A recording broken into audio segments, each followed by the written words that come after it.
Okay, what we're going to do today is change a motherboard in KMTHE.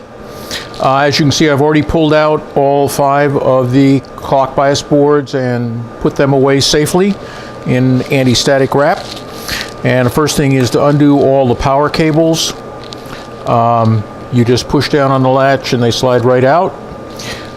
You might want to label them KMT and N if they are not already labeled. I think all of them are, but I'm not going to guarantee it. Just unplug them and let them go back wherever they go. Then you have to remove this plate here, which is to keep air from the wrong side of the box. So that's a 2.5 millimeter Allen wrench on that one, and a 2.5 millimeter Allen wrench on the other one. If you are lucky enough to find one of these where you do not have to completely remove the screw because it's already slotted like that, you're a lucky person. I'm not sure how many in the field are like that. There may be none, in fact. If you find that it's not slotted, then you will have to remove the screw, and it's a terrific pain in the ass to get the screw back in. So that's, if you take one out, I would encourage you to take a pair of side cutters and a file, whatever it takes to make that slot instead of the hole like on this end, and then you can just slide it over the screw without taking the screw all the way out. Somewhere here I had a little box. I don't know what I've done with a little box now. Then the next step is to undo the 89,206 black nylon screws that hold the board in. Maybe less than that, fewer than that, I don't know.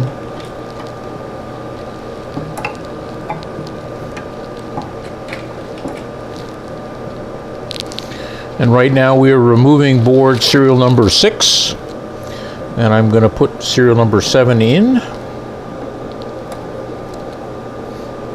And these will be delivered as spare parts.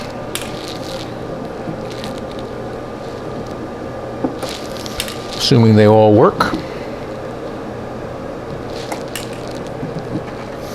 And then there is one more that's hidden and hard to get to and a pain right down here.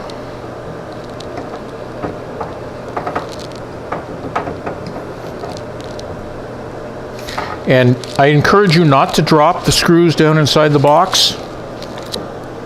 If you do, the trick is to get something long and skinny like a screwdriver and put some tape on it with a tape sticky part on the outside, and then if you can see the screw, you can fish it out with the sticky part of the tape.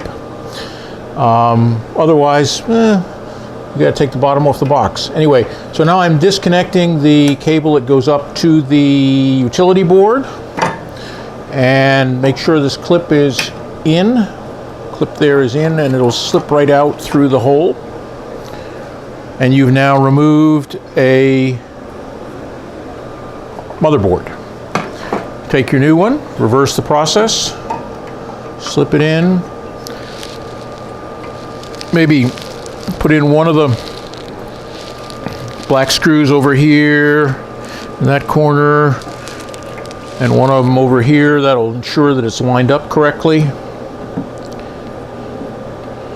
And then you want to put the cable to the utility board on before you put the little plate on, because you can get your fingers through here, and it's easier if you can get your fingers through there.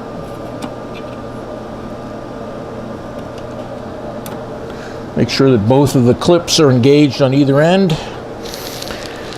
Then we can put that screw back in. And on this one, what I normally do is I put a little tape on the screw on the screwdriver, just to hold on to the screw while I get it started.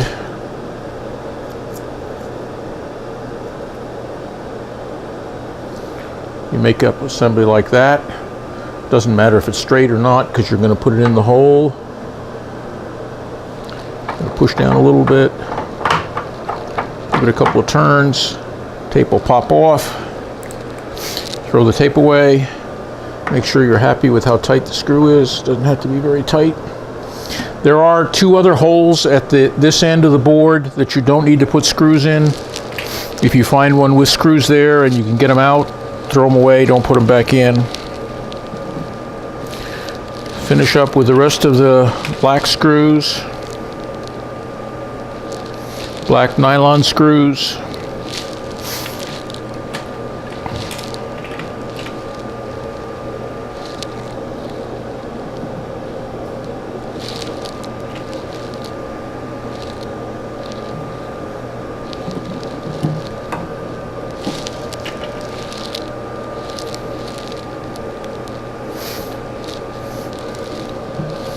Just a couple more.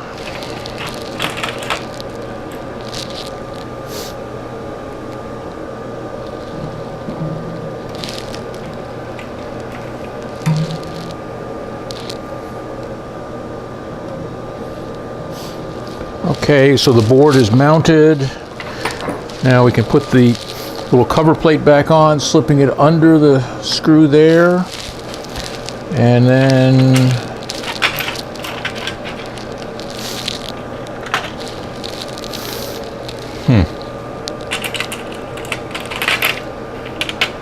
I don't know what I did with it. There it is. And if you have it, I would recommend that you get this screw started with an Allen wrench that does not have a ball on the end.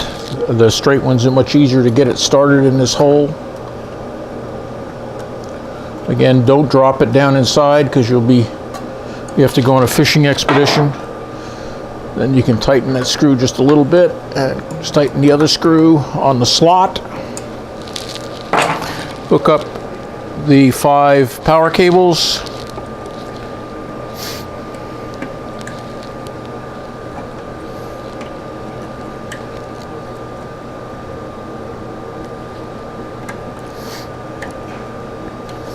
Hopefully with K matching K, M and M matching M, T and T, N and N, and G and G. What could be easier? You're done.